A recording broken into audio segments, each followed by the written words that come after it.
नमस्कार, मुंबई महानगर के डिजिटल प्लेटफॉर्म पर आपका स्वागत है। आज बात राजस्थान की राजनीति की। राजस्थान विधानसभा चुनाव में कांग्रेस इस बार एक नई परंपरा शुरू करने जा रही है।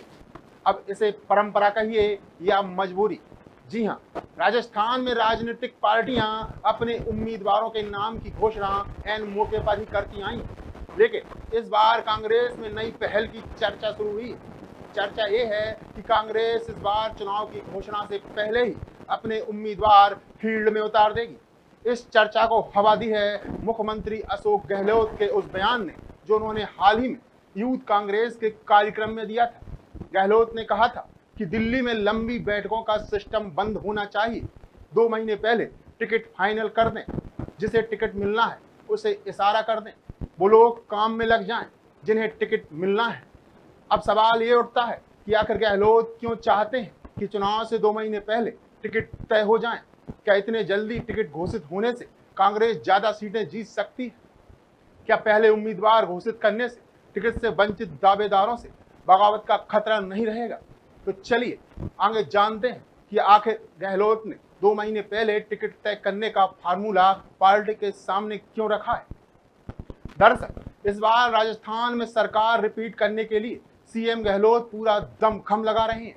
गहलोत का मानना है कि अगर चुनाव से 2 महीने पहले टिकट घोषित कर दिए जाते हैं तो कांग्रेस उम्मीदवारों को फील्ड में प्रचार करने का पूरा मौका मिल जाएगा। साथ ही इस दौरान अगर टिकट घोषणा के बाद कहीं कोई बगावती तेवर उठते हैं तो समय रहते उन्हें भी साधा जा सकता है, क्योंकि ऐसा अक्सर होता आया है कि चुनाव के ऐन वक्त पर टिकट घोषित होने से बगावत के हालात को रोकने में कांग्रेस कमजोर पड़ जाती है। पिछले चुनाव में भी कई सीटों पर ऐसा हो चुका है। दरअसल कांग्रेस ने हाल ही में कर्नाटक में बीजेपी को सत्ता से बाहर करके सरकार बनाई है। कर्नाटक में कांग्रेस ने चुनाव से करीब 1.5 महीने पहले अपने ज्यादातर उम्मीदवार घोषित कर दिए थे। उम्मीदवारों की पहली और दूसरी सूची तो कांग्रेस ने चुनाव घोषणा होने से पहले ही जारी कर दी थी।